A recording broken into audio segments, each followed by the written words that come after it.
God, I don't even know how to kick this one off, but okay. All right, you know what? Why don't you let me handle the intro on this one? You always do the intros. Yeah, What? yeah, No, really? yeah. All right, let's do it. I'm surprised you let me, Miss Alpha. No, what do you mean you always turn it over to me? Welcome to the Complex Couple Podcast, where we strive to find common ground in an uncommon world. Your hosts are Keith, a retired U.S. Army and Marine Corps veteran, and myself, Jennifer, a life coach for divorced women ready to create their next chapter. Together, we are the Complex Couple. Tune in and you'll see why. All right, folks, welcome to the Complex Couple. I'm your host and husband, Keith, and my beloved wife, Jennifer. Are you everybody's husband?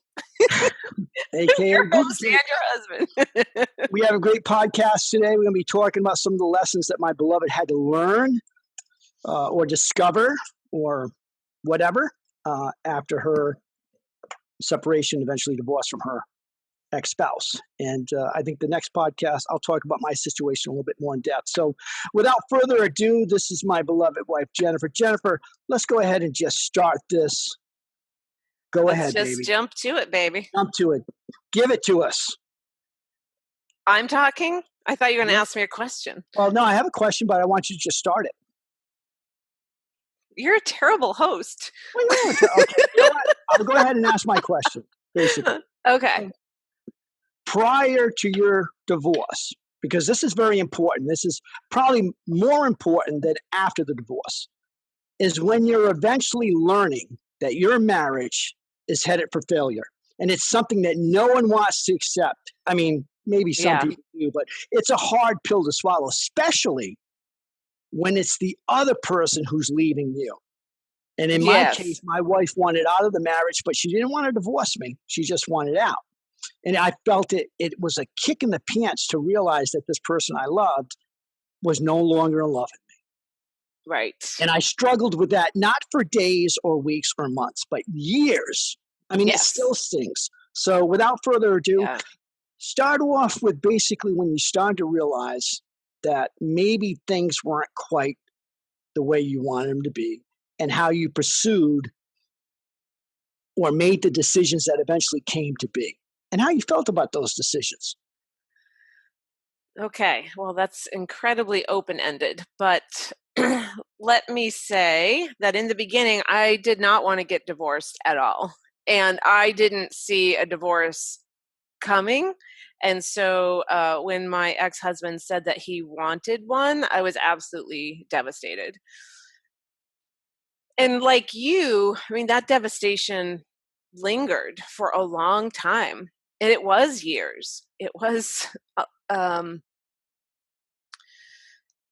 you know, when you go through divorce, there are a lot of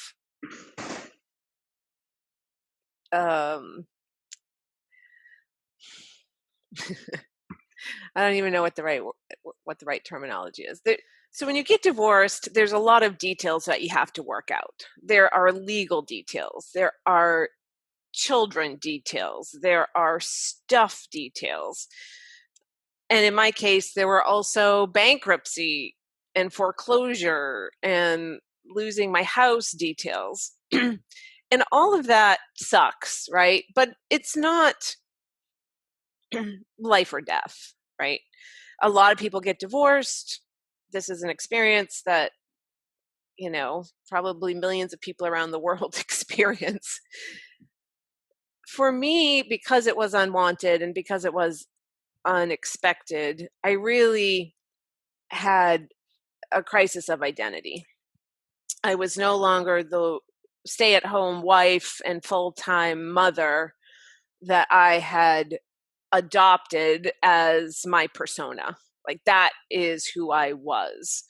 And I was homeschooling my kids at the time. I stayed at home full time. We took care of a young man in our home who couldn't live on his own. That was sort of my income. And I was not unhappy. So when my husband said that he wanted a divorce, I was really taken by surprise. I also didn't think it would truly happen. I actually thought we could figure it out and work things out. And so I was pretty slow to to adopt this new reality, and it took about a year for the actual divorce to take place.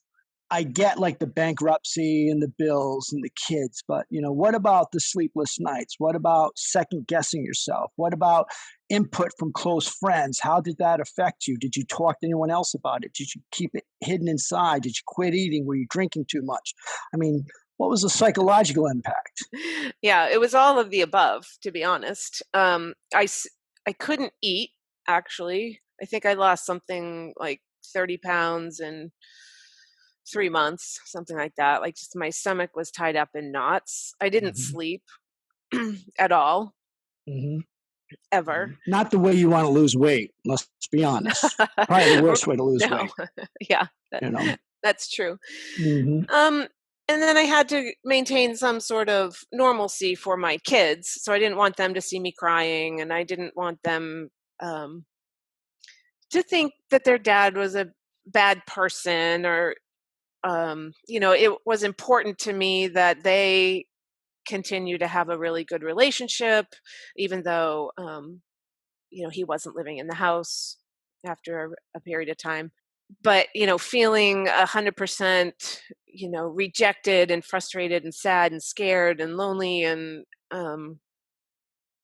betrayed and just really, really hurt.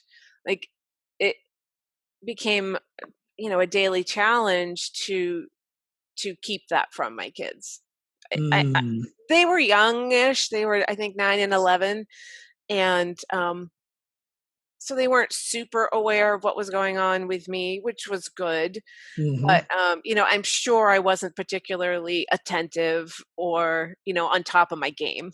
hmm Whether they could look back and see it today, I have no idea. But Yeah, I mean, so you're going from a totally dedicated mom, balls out, the way I have yeah, been told, and all of a sudden you have this huge emotional, catastrophic event, which affects everything. I mean, not only the way you're taking care of yourself, the way you take care of others, the way you see things, and to keep yourself kind of in a certain place where your kids aren't feeling too much of that. It must have been a lot of work. oh yeah, it was a tremendous amount of work. But I Mm, guess the part that I really want to make clear is that you know I don't think that that is anything surprising or, woe is me, or, that I had it super bad. Because, yeah, it sucked, and nobody asks for that or wants that. When you get married, you don't ever expect you're going to get divorced.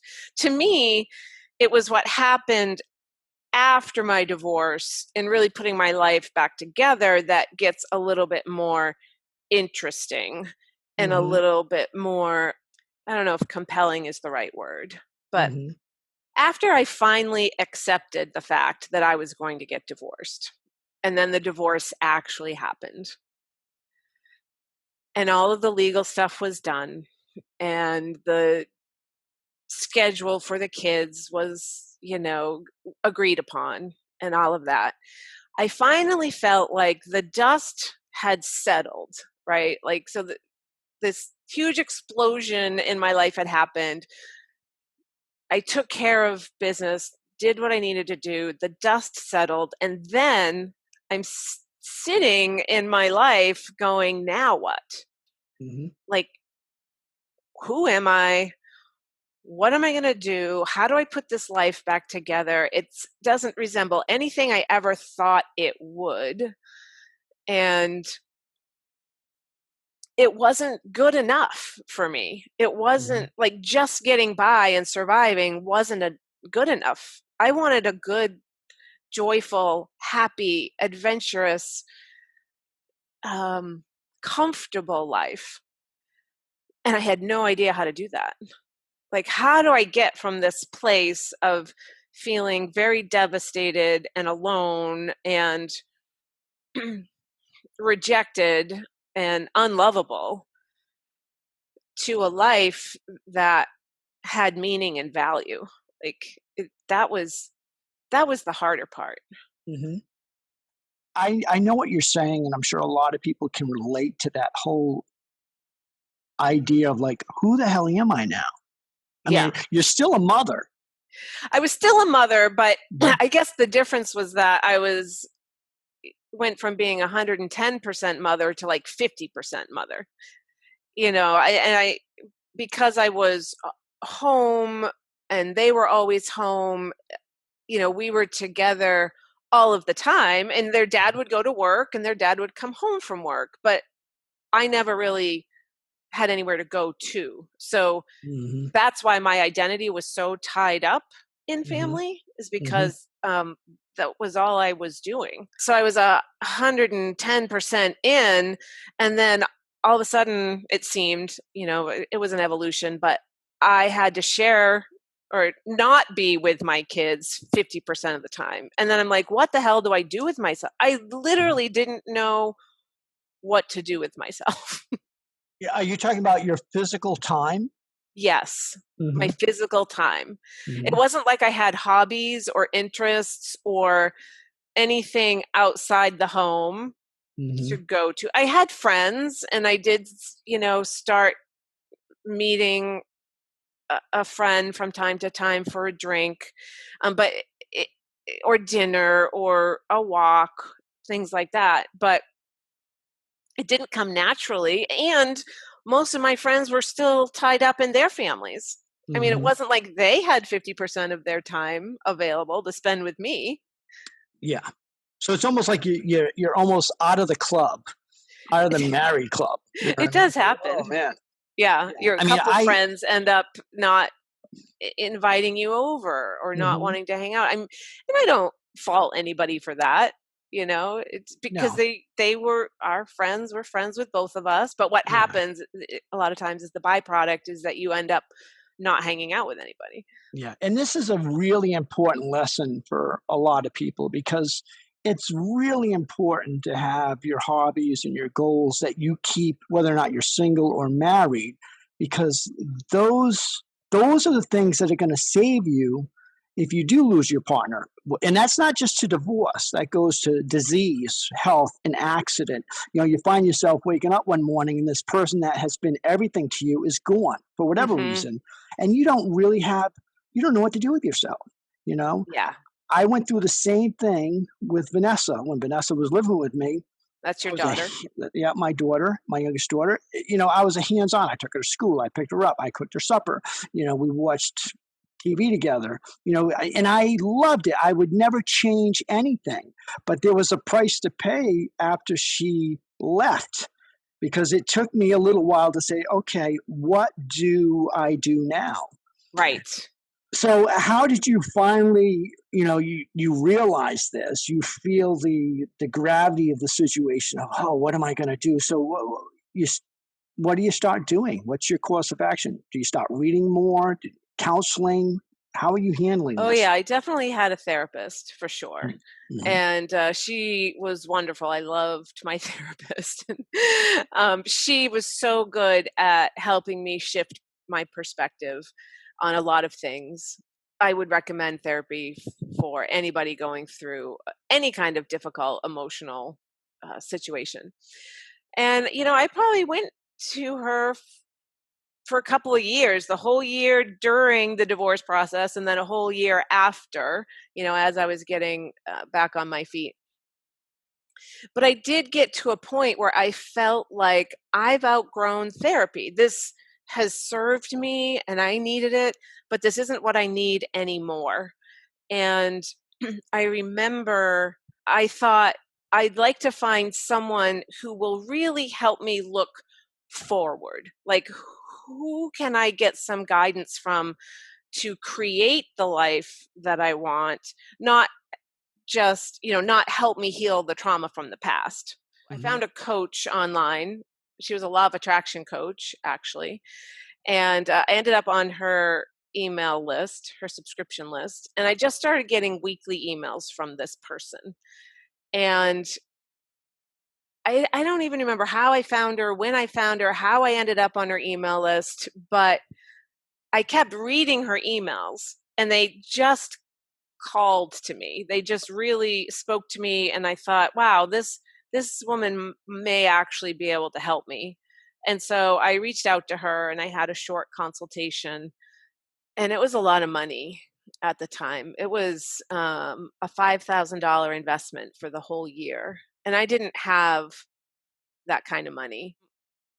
And I thought, or, I could figure out this money piece somehow, and I could try something different. I could invest in myself, and I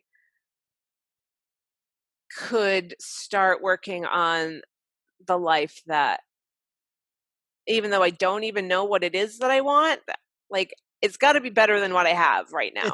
It's a step. It's an action that you're finally Yeah. doing something. You're acknowledging that you need something personally. Yeah. You're not putting the kids before yourself. You're not putting it. There's no more excuses. There's something I need, and I'm going to get it one way or another. And I think Yeah.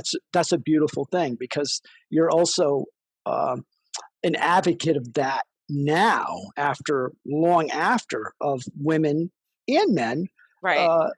chasing the things they really want and putting themselves first once in a while. Yeah, but except I don't want to use the word chasing. It really is creating and yeah. designing and following through on what it is that lights you up inside. I think that is something we all should do, and it doesn't come naturally. So anyway, I decided she broke it up into payments for me, and I figured out how I started to create some new things. So where are we at? We're at the point now to where you've made an agreement with this coach, and you are going to start creating, I guess, in a way, the life and the identity that you feel is in alignment with what you need and want. Yes. And desire. Exactly. Desire. Yeah. And so I learned a lot that year. I learned really how to pay attention to what I like, what I don't like, what feels good, what feels bad. Basically trying on different ideas, different identities, kind of experimenting. I mean, kind of experimenting in my life and in my mind and saying, yeah, that is something that I want, or no, that isn't something that I want. And having this group of other women going through the similar journeys, but their own unique journey. I'm still close to many of those women today, and this was, I think, 6 years ago, 5 years ago. It changed my life. It really did. And what unfolded is just paying a lot more attention to the words that I speak, the stories that I tell, almost getting permission that it's okay to it's okay to want what we want, and it's anything you want to create is possible, and it is available to you. And I didn't believe that. I definitely did not believe that I could create anything that I wanted. And during that year, I became very clear about some things that I wanted. And I have created them in my life. And I wanted to create an income where I could work at home and where I could work from anywhere. Even though I didn't know what that work was, I knew that I wanted those things in my life.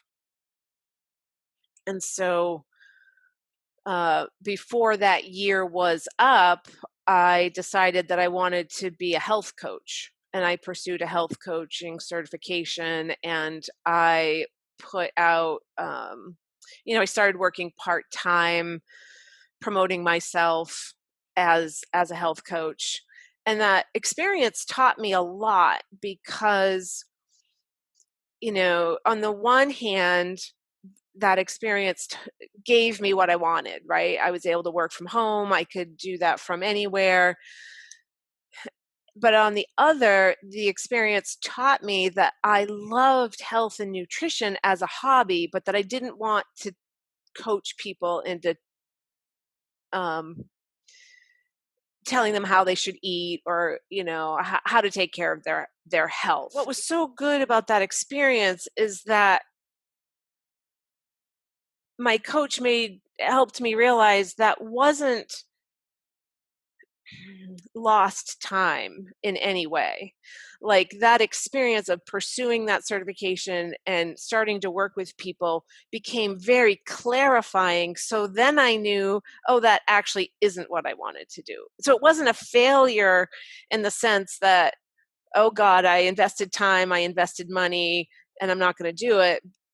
That after all, it was, oh, I had this experience and it got me closer to where I want to go, and I've just I have to tweak this somehow. So it's okay, so it's not a health coach. That's okay. What's next? And so that's when I realized how much she had helped me, or was helping me. And I started thinking about the concept of becoming a life coach myself, but I still, I had to try it on and learn a lot. And, so I had a different full-time job at that time, which also was getting me closer to what I wanted, because I lived and worked in Maine and that company was in Massachusetts. So I got half the experience in that I got to work from home. It wasn't my business, but I could be anywhere. Mm-hmm. Yeah. So I've learned that experimentation always has value, even if it doesn't end up unfolding in the way that you expected or you want. It's having the experience, any experience at all, is better than never taking a step, than never taking a chance, never investing in yourself, because then you know exactly where you're going to be. If you're not willing to take a chance or to try something new or create an experiment or look at any of the lessons in the experience, you'll always know. You'll always stay exactly where you are. Yeah. So we're talking, we've talked about this before, how important courage is. It's really important to have the courage to go out there and live the kind of life that is not routine, not familiar. You're stepping outside your box. And it sounds like that's exactly what you did. Yeah.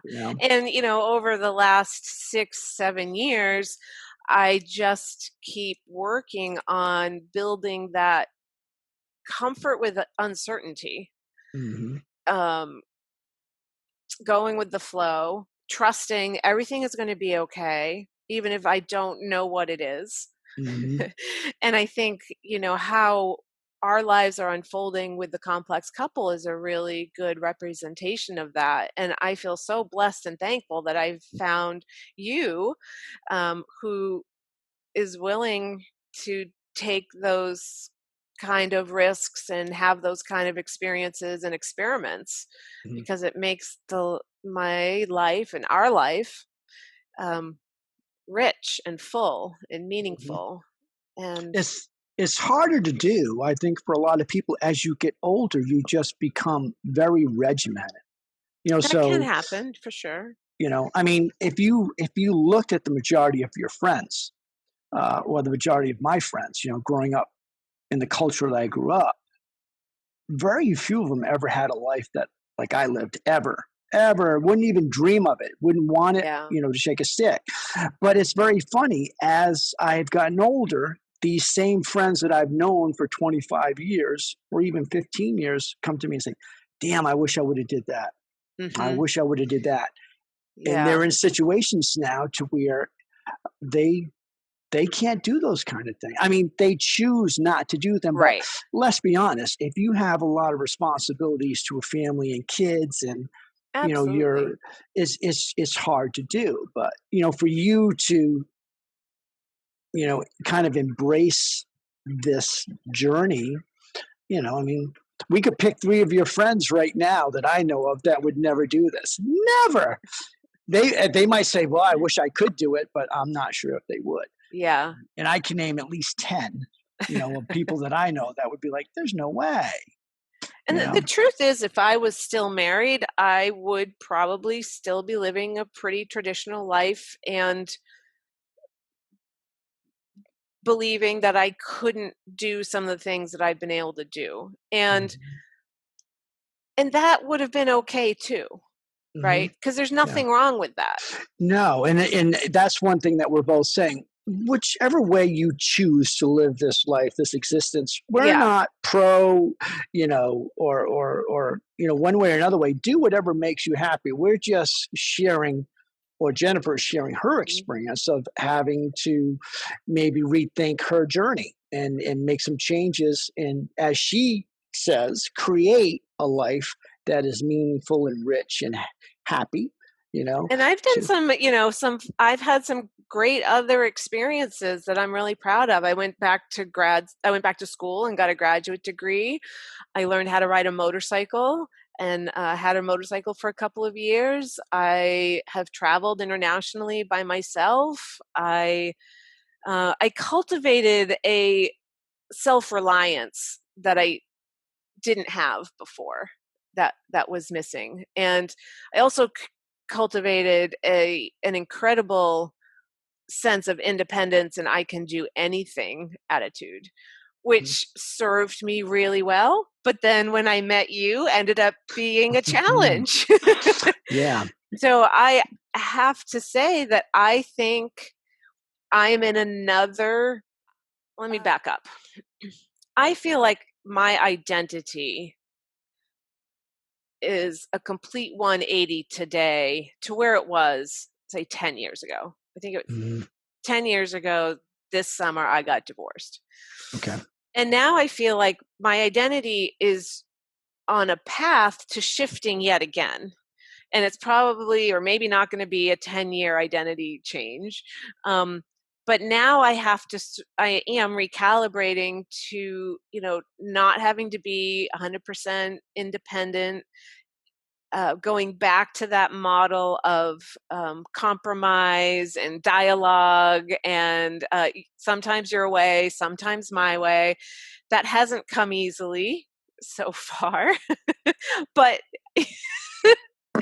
you know this. Oh yeah. But it's teaching me new things, right? And so things are shifting again, and I'm realizing there's still more that I want to experience. And so I'm taking the next step by shedding everything and adopting a bit of a nomadic lifestyle, which, it could last 30 days, it could last 3 years. I don't know, nor do you, but we're doing it together, figuring it out. Yeah. So there's a big difference between the Jennifer Hooper of the early 2000s to the Jennifer Hooper of the 2020s. Yeah. I was wondering, now I'm going to be honest, now everyone that has been following us know that Jennifer and I met almost 2 years ago, and she was a handful. I mean, she was beautiful and she captured me that way, but she was someone I don't know. I mean, and she was a little too much, wrapped way too tight for my likings. I got to watch my language. She can't fart in public. Don't poop with the door open. I mean, the list went on and on. I mean, which to me a very normal, reasonable request. But for me, it wasn't. I mean, I shoot from the hip, and I don't really give a shit about certain things. But there was something there, because I was wondering, are we going to be able to meet in the middle? And I can't lie, I learned some I don't want to call them hard lessons with you, but they were like in my face, and I'd never, looking back on it now, I just didn't really give a shit about a lot of the things that came up, like the things that came up with you and I wouldn't even paid attention to them with anyone else, And Just for our listeners, did you want to say anything? well, I can specific? elaborate, like F-bombs, right? yeah, F-bombs. That was a big one. I mean, when I met you, F-bomb was a verb, a noun, an adverb, an adjective, and every other word out of your mouth. And I could see through them. Like even in the beginning when I first met you, like I had this sense that there's so much there. Like there's a lot of depth in this human. I'd like to get to know him a little bit better. But I cannot bring him around my people. Like I don't think I can. And initially I was like, well, I don't want to be around your people, because you were like, you're just a woman I want to get to know, and I don't care about your friends and even your family at a certain point, because I wasn't even sure if I was going to be here. But she kind of just flowed with me. And even if I wanted to step back, I was just too drawn forward. And we talk about courage, and we talk about creation or creating a new life. And it started to hit me that I wanted to create something with this woman that was like long term. And it's been you going to say something? Well, you finished? Because yeah, I do want to say something. Oh, go ahead. What I thought was really sexy was that I never asked you to change. I didn't ask you to change your language. I pointed it out, and I now know, I lived on the earth long enough that nobody can change anybody else. But what was sexy was that when I brought it to your attention, you chose to change, and I was like, wow, that's a big deal. Yeah, and it wasn't a big deal. A lot of these changes weren't because I wanted to, get her in bed. It might have had a little bit to do with it, but well, you did, but yeah, but it really wasn't. It was about basically, like Jennifer says, you want to create something, and I see Jennifer was like way out of my league, and I've typically always dated women out of my league, but she was way out of my league. And I still tell her to this day, I feel I'm a lucky guy, because I'm a goofball. I don't mean anyone any harm, but I don't take life serious. Life is just never did. I didn't take it serious when I was 15. I don't take it serious now at 56. But I'm here. I try to do the best I can. I want to be a good human being. I want to be a good partner. I want to be a good human being to everything, right? But I'm not sure if I would have met you in 2000s, would we been able to talk or be friends or whatever? Probably not. But I doubt it. Yeah, I don't think so either. But whatever transpired between your divorce and 2018, and I guess if I had to impart any words of wisdom to people who may be listening, get really clear. Like if you want to change your life, you have to start by getting really clear about what it is that you want, even if you don't know the specifics. Like for me, I wanted to be able to work from anywhere. I wanted to work from home. Later, I wanted to meet a man and have a relationship with someone who had, XYZ qualities. And I wrote them down, and I became very clear about those. I wanted to live in a certain house, and I knew exactly which house I wanted to live in. And I got very clear about that. So I've been able to create all of the experiences I've wanted to have in my life by knowing before I had them what it is that I wanted. And having my relationship with you is a really good example, because you've seen this index card that said, I want someone who dances, who laughs, who doesn't take things too seriously, who isn't limited by this or that, but asks questions like what's next. And I carried that index card around with me for years, put it on my bulletin board, pulled it out, read it, looked at it. Yep. Still want that. And along the way, continued to believe that that was possible for me. And when I met someone who didn't check all the boxes, I had to be willing to let them go. And I met you, and you check every single box on that index card. And I didn't have an index card, but I knew the more important thing, I knew exactly what I didn't want. Yeah, and that's very clarifying. But that was the scary part, because outside of romance and a nice dinner and a movie and some laughs, I had never gone all in, except with Kim. I'd always found a way to get out of a relationship, and there's been a lot of relationships. But the most important thing about my relationship with Jennifer, my beloved, is not what I learned about her. It was what I learned about myself. Mm-hmm. That's made me a better partner, And I think that's why we're here, is to grow and self-evolve. Yeah. I do have one more question for you. Okay. If you could give anyone, I guess I'm speaking gender specific, if you could give any one piece of advice to someone that's either in the process of getting divorced, or they have a sense that the marriage is failing and they're headed in that direction. A lot, women that might be 10 years younger than you. What would, to wrap it up, what would you tell them? Don't look at it as an ending. Look at it as a new beginning. That's awesome. Yep. I would say the same thing. And I've already said that to my, friends, males that have gotten divorced. And that's how it felt. It felt like my life was coming to an end initially when, it went south, but it's a new beginning. You can always find a rainbow eventually. You just got to be willing to look up in the sky. That's right. Yeah. You walk looking down at your feet all the time, you're never going to see shit. So be willing to go outside. Yeah. Yep. Thank you for joining the Complex Couple channel, even though you are half of the Complex Couple. Oh, you're talking to me? Yeah. You're welcome.